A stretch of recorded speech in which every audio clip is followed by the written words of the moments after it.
Manuscrito hallado en una botella. Quien tiene poca vida por delante, no tiene ya nada que disimular. De mi país y de mi familia, tengo poco que decir. Los agravios y el paso de los años me sacaron del uno y me distanciaron de la otra. Un bienestar heredado me permitió recibir una educación por encima de lo corriente y gracias a la disposición contemplativa de mi espíritu, pude ordenar metódicamente los conocimientos que me había ido granjeando diligentemente con mis tempranos estudios. Ante todo, las obras de los moralistas alemanes me proporcionaban un enorme placer. No por mi desacertada admiración de su elocuente locura, sino por la facilidad con que mis rígidos hábitos mentales me permitían descubrir sus falsedades. A menudo se me ha reprochado la aridez de mi ingenio.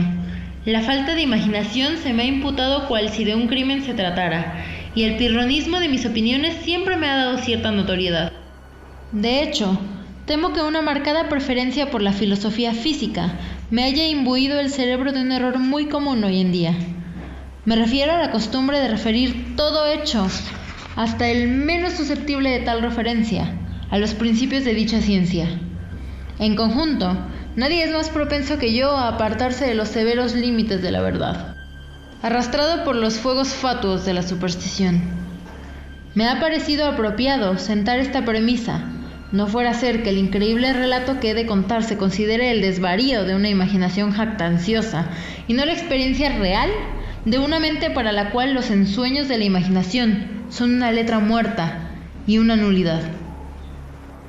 Tras varios años pasados en viajes por el extranjero, zarpé en el año 18, del puerto de Batavia, capital de la rica y poblada isla de Java, en ruta al archipiélago de las Islas de la Sonda. Viajaba como pasajero, sin otro impulso que una especie de agitación nerviosa que me asediaba como un demonio. Nuestra embarcación era un hermoso navío de unas 400 toneladas de peso, remachado en cobre y construido en Bombay con teca de Malabar. Llevaba una carga de algodón en rama y aceite de las islas Laquédivas. También teníamos a bordo bonote, melaza, aceite de manteca, cocos y varias cajas de opio. La estiva se había hecho con torpeza y, en consecuencia, el navío escoraba. Emprendimos el viaje con apenas un soplo de viento y permanecimos muchos días pegados a la costa oriental de Java, sin otro incidente con que burlar la monotonía de nuestro rumbo más que el ocasional encuentro con alguno de los pequeños grabs del archipiélago al que nos dirigíamos. Una tarde, mientras me hallaba apoyado en el coronamiento, observé hacia el noroeste una nube aislada de aspecto verdaderamente singular. Era notable tanto por su color como por ser la primera que veíamos desde nuestra partida de Batavia. La contemplé atentamente hasta la puesta del sol, cuando se expandió de golpe hacia el este y el oeste, ciñendo el horizonte con una estrecha franja de vapor que parecía la larga línea de una playa llana. Pronto llamó mi atención el tono rojo oscuro de la luna y el extraño aspecto del mar. El agua estaba sufriendo una rápida transformación y parecía más transparente que de costumbre. Aunque veía claramente el fondo, al lanzar la sonda descubrí que había 15 brazas. El aire se había puesto insoportablemente bochornoso y exhalaba unas espirales semejantes a las que surgen del hierro candente. Al caer la noche cesó el más mínimo soplo de viento y habría sido imposible concebir una calma más absoluta. La llama de una bujía situada en la popa brillaba sin el menor movimiento aparente. Y al sostener un largo cabello entre el índice y el pulgar, resultaba imposible detectar una vibración. Sin embargo, como el capitán dijera no percibir señal alguna de peligro, y dado que íbamos a la deriva hacia la costa, ordenó arriar las velas y echar el ancla. No se designó ninguna vigía, y la tripulación, formada en su mayoría por malayos, se tendió imperturbable a descansar sobre el puente. Yo fui bajo cubierta con el hondo presentimiento de una desgracia inminente. De hecho, todas las apariencias me hacían temer un tifón. Hablé al capitán de mis temores, pero no prestó atención a mis palabras y se marchó sin siquiera dignarse a contestarme. Mi inquietud, sin embargo, no me dejaba dormir, y hacia medianoche subí a cubierta. Al poner el pie en el último peldaño de la escalera de cámara, me sorprendió un fuerte susurro. como el zumbido de una rueda de molino al girar deprisa, y, antes de poder averiguar su significado, noté que el barco vibraba entero. Al instante, una vorágine de espuma nos escoró sobre las cabezas de los baos, y pasándonos por encima de popa a proa, bañó la cubierta desde el mascarón hasta la bovedilla. La descomunal fuerza del embate fue, en gran medida, la salvación del barco. Aún completamente anegado, gracias a haber perdido los mástiles, surgió lentamente del mar tras unos minutos, y, bamboleándose brevemente bajo la tremenda presión de la tempestad, acabó por enderezarse. Sería imposible decir qué milagro me libró de la destrucción. Aturdido por la sacudida del agua, me hallé, al recuperarme, encajado entre el codaste y el timón, levantándome con mucha dificultad y oteando mareado a mi alrededor. Pensé en un primer momento que debíamos estar entre rompientes. Tan terrible y verdaderamente insospechado era el remolino de mar henchido y espumoso en que nos hallábamos inmersos. Poco después, oí la voz de un viejo sueco que había embarcado con nosotros en el momento de zarpar del puerto. Lo llamé con todas mis fuerzas, y al poco llegó a popa tambaleándose. Pronto descubrimos que éramos los únicos supervivientes de la catástrofe. Todos los que iban en cubierta habían caído por la borda. El capitán y los oficiales debían haber perecido mientras dormían, pues los camarotes estaban colmados de agua. Sin ayuda, poco podíamos hacer para intentar salvar el barco, y nuestro ánimo se vio en un principio paralizado por la pronta expectativa de naufragar. El cable del ancla, por supuesto, se había partido como un cordel al primer soplo del huracán, o habríamos sido arrollados al instante. Surcábamos la mar a una velocidad espantosa, y las olas rompían sobre nuestras cabezas. El armazón de popa estaba muy deshecho y en casi todos los flancos habíamos recibido un daño considerable, pero con enorme alegría descubrimos que las bombas no estaban atascadas y que el astre apenas parecía haberse movido. La primera furia del embate ya había pasado, y el viento parecía presagiar poco peligro, pero nos aterraba que pudiera cesar por completo, convencidos de que, en nuestro lastimoso estado, habíamos de morir inevitablemente a merced del tremendo oleaje que vendría después. Pero esta aprehensión del todo justificada no parecía en absoluto pronta a cumplirse. Durante 5 días y 5 noches en que nuestro único medio de subsistencia fue una pequeña cantidad de melaza obtenida con dificultad del castillo de proa, aquel armatoste volaba a una velocidad que desafiaba toda medida, empujado por prontas rachas de viento que, sin igualar la primera violencia del tifón, eran sin embargo más terribles que cualquier tempestad que hubiera visto antes. Con pequeñas variaciones, durante los primeros 4 días nuestro rumbo fue de sud-sudeste, y debimos de ir paralelos a la costa de Nueva Holanda. Al 5.º día el frío llegó a ser enorme, aunque el viento se había mudado un punto más al norte. Salió el sol con un brillo pálido y enfermizo, rebasando en muy pocos grados el horizonte, sin emitir una luz decidida. No había nubes a la vista, pero el viento iba en aumento, soplando a ráfagas con un ímpetu feroz. Sobre el mediodía, según nuestros cálculos, el aspecto del sol nos llamó de nuevo la atención. No daba luz propiamente dicha, sino un resplandor apagado y mortecino, como si tuviera todos los rayos polarizados. Poco antes de hundirse tras el turgente mar, su fuego central se apagó súbitamente, como apagado por algún poder inexplicable. Quedó tan solo un filo tenue y plateado, nada más, al sumirse en el océano insondable. Esperamos en vano la llegada del 6.º día. Para mí ese día no ha llegado, y para el sueco no llegó jamás. A partir de ese momento, nos vimos rodeados de una oscuridad negra como la pez, sin ver nada a más de 20 pasos del barco.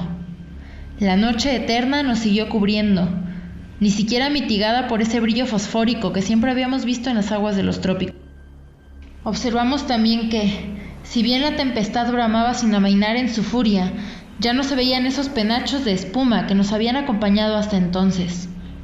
A nuestro alrededor todo era horror, oscuridad impenetrable y un sobrecogedor desierto de ébano negro. Un pavor supersticioso se había ido adueñando del viejo sueco, y mi propia alma había caído presa de un silencioso espanto. Abandonamos por completo el cuidado del barco, por parecernos inservible, y, tras amarrarnos como mejor pudimos al palo de mesana, contemplamos amargamente un mundo de océano. No teníamos manera de calcular el tiempo, ni podíamos hacernos una idea de dónde estábamos. Sin embargo, estábamos bien seguros de haber navegado hacia el sur más que cualquier navegante anterior, y estábamos asombrados de no habernos encontrado con los habituales obstáculos de hielo. Entretanto, cada instante amenazaba con ser el último de nuestra vida. Cada montaña de mar parecía acercarse veloz a destruirnos. El oleaje sobrepasaba todo lo que yo había creído posible, y es un milagro que no nos fuéramos a pique al instante.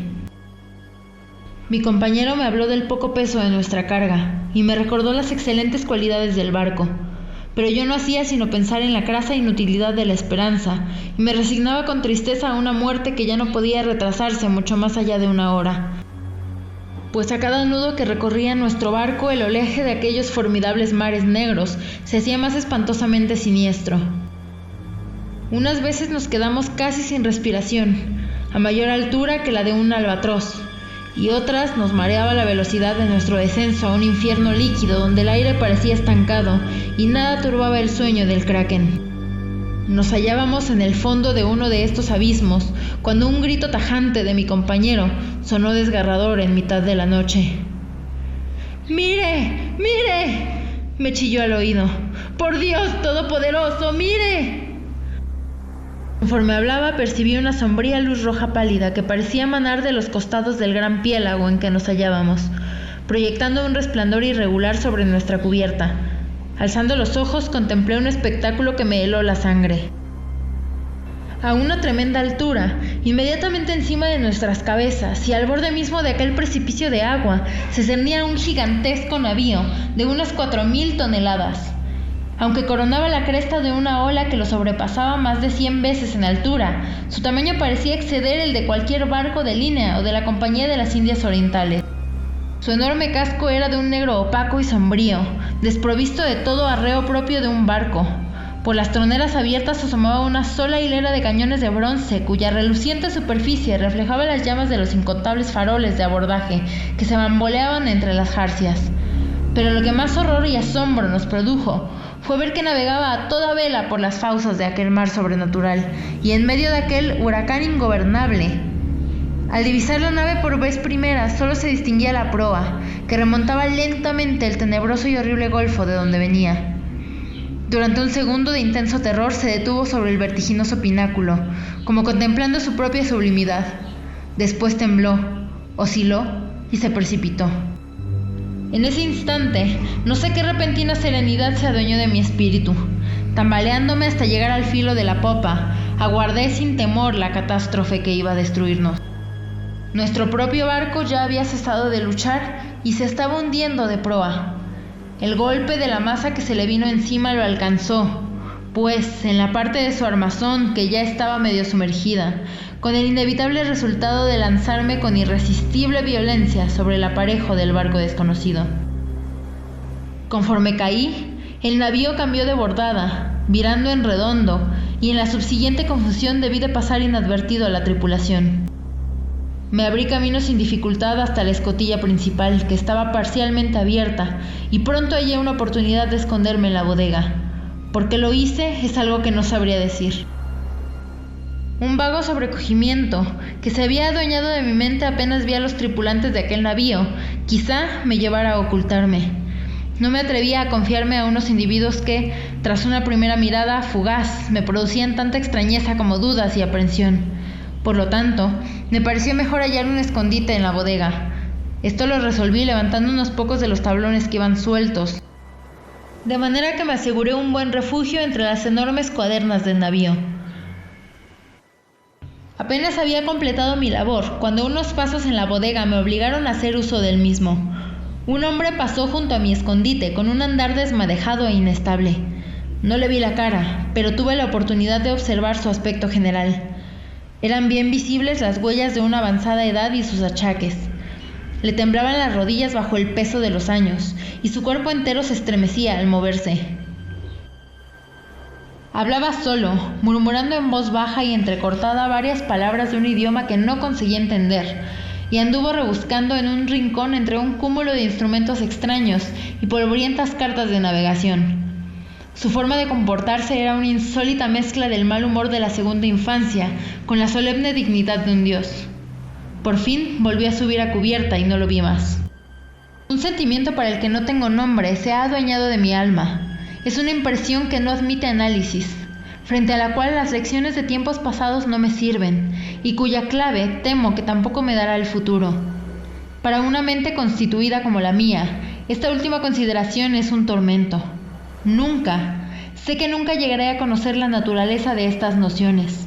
Sin embargo, no resulta asombroso que dichas nociones sean imprecisas, al tener su origen en fuentes tan completamente nuevas. Un nuevo sentido, una nueva identidad se incorpora a mi alma. Hace ya mucho que pisé por primera vez la cubierta de este terrible navío, y creo que los haces de mi destino se están concentrando en un foco. Estos hombres incomprensibles, envueltos en meditaciones cuya especie no alcanzo a adivinar, pasan a mi lado sin reparar en mí. Ocultarme es una absoluta locura, pues estas gentes no me ven. Apenas acabo de pasar ante los ojos del primer oficial. No hace mucho recalé en el camarote privado del capitán, y tomé de allí los útiles con que escribo esto, y he escrito lo anterior. De cuando en cuando seguiré con este diario. Es cierto que quizá no consiga darlo a conocer al mundo, pero no dejaré de intentarlo. En el último momento, meteré el manuscrito en una botella y lo arrojaré al mar. Ha ocurrido un hecho que me ha dado nuevos motivos de meditación. ¿Suceden estas cosas por mediación de un azar ingobernado? Había subido a cubierta y me había tendido, sin llamar la atención de nadie, sobre unos rebenques y velas viejas amontonados en el suelo de la yola, mientras pensaba en la singularidad de mi destino. Sin darme cuenta hice unos trazos con un pincel de brea en los bordes de una vela cangreja cuidadosamente doblada sobre un barril cercano.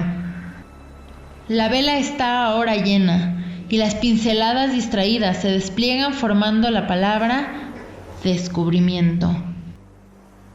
En este último tiempo he observado con detenimiento la estructura del navío. Aunque bien armado, no me parece un buque de guerra. El aparejo, el armazón y los avíos contradicen una suposición semejante.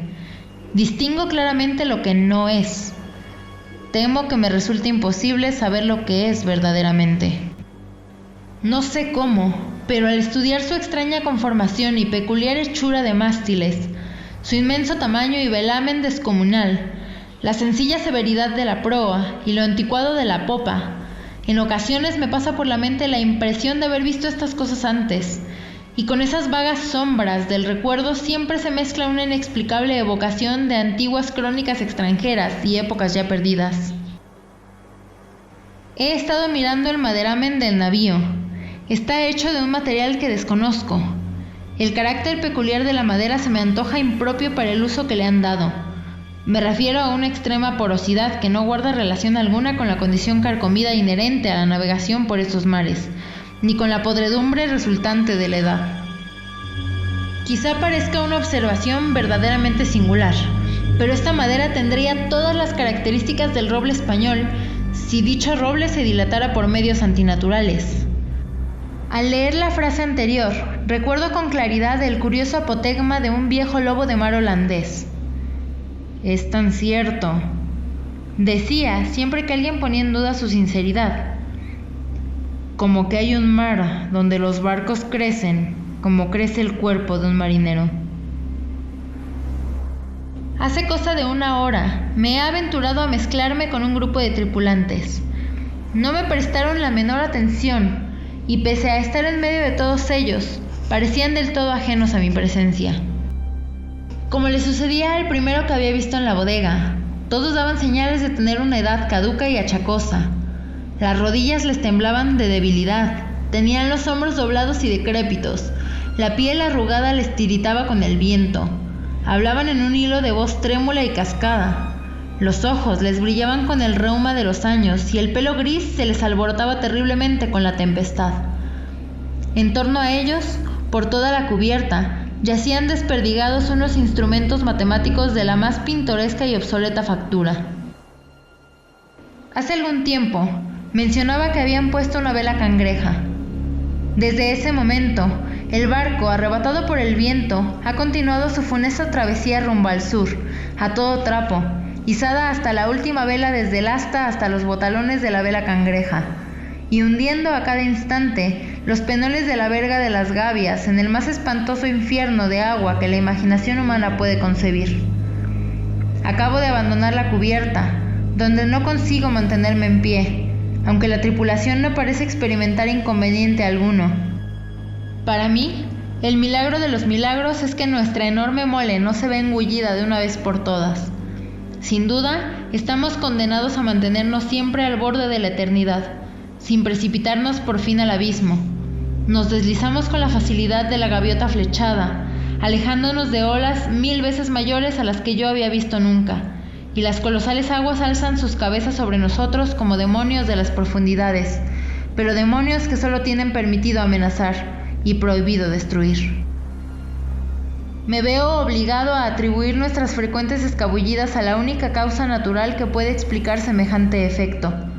Supongo que el navío está sometido a la influencia de alguna poderosa corriente o de una impetuosa marea.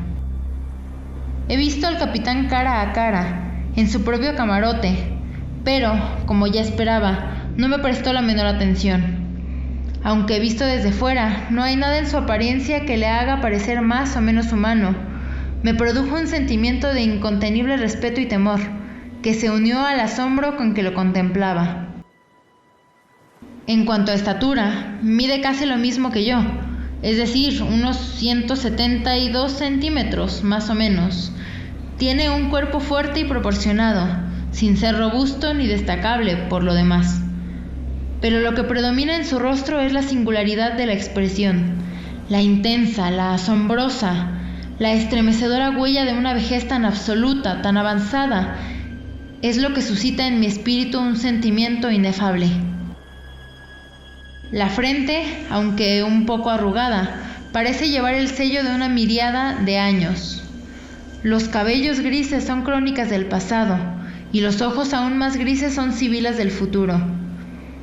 El suelo del camarote estaba casi cubierto de extraños pliegos cosidos con piezas de hierro, herrumbosos instrumentos científicos y obsoletos mapas arrinconados. El hombre tenía la cabeza apoyada en las manos, contemplando con ojos ardientes y turbados un papel que tomé por una cédula, y que, en todo caso, llevaba la firma de un monarca. Hablaba solo, como el primer marinero que había visto en la bodega, murmurando las sílabas graves y malhumoradas de un idioma extranjero, y aunque estábamos codo a codo, su voz parecía llegar a mis oídos desde 1 kilómetro de distancia. El barco y cuanto contiene están imbuidos del espíritu de la edad. Los tripulantes van y vienen, deslizándose como fantasmas de siglos sepultos. Sus ojos tienen una expresión ansiosa e inquietante, y cuando sus dedos se cruzan en mi camino bajo el extraño resplandor de los faroles de abordaje, me siento como no me había sentido jamás, aunque durante toda mi vida he tratado con antigüedades y conozco hasta las sombras de las columnas caídas de Baalbek, en Tadmor y en Persépolis, tanto que mi propia alma se ha convertido en una ruina. Al mirar en derredor, me avergüenzo de mis anteriores aprensiones. Si temblé ante la tempestad que nos ha acompañado hasta ahora, ¿cómo no había de estar horripilado ante esta guerra de mar y océano para cuya descripción las palabras huracán y tifón resultan triviales e inservibles? En todo el contorno inmediato del barco reina la negrura de la noche eterna y un caos de agua sin espuma, pero a cada lado de nuestro barco se ven, a 1 legua de distancia, borrosas e intermitentes, unas formidables murallas de hielo que se alzan hasta perderse en los cielos desolados y parecen las paredes del universo. Como imaginaba, el barco se halla sin duda a merced de una corriente, si procede dar tal nombre a una marea que, aullando y bramando en medio del hielo blanco, sigue su atronador rumbo al sur con la velocidad de una catarata al ir a estrellarse en la rompiente. El espanto de mis sensaciones es, supongo, completamente imposible de concebir, pero la curiosidad de penetrar en los misterios de estas horribles regiones predomina sobre mi desesperación y me reconcilia con el aspecto más atroz de la muerte. Es evidente que nos precipitamos hacia un descubrimiento apasionante, un secreto jamás revelado cuyo conocimiento entraña la destrucción. Quizá esta corriente nos lleve hacia el mismísimo Polo Sur. Debe admitirse que una suposición tan aparentemente desorbitada tiene todas las probabilidades a su favor. La tripulación pasea por la cubierta con paso angustiado y trémulo, pero la expresión de su rostro muestra más el ansia de la esperanza que la apatía de la desesperación. Entretanto, aún seguimos con el viento en popa, y como vamos a velas desplegadas en tropel, en ocasiones el barco se alza de cuerpo entero sobre el agua. El hielo se abre súbitamente a derecha y a izquierda, y estamos girando vertiginosamente en inmensos círculos concéntricos, en torno al borde de un anfiteatro gigantesco, cuyas paredes se pierden en las negras alturas. Pero me queda poco tiempo para cavilar sobre mi destino. Los círculos se van empequeñeciendo a prisa. Nos precipitamos desenfrenadamente al centro del remolino, y en medio del rugir, bramar y tronar del océano y la tempestad, el barco se estremece. ¡Dios mío! Y al fin, se hunde.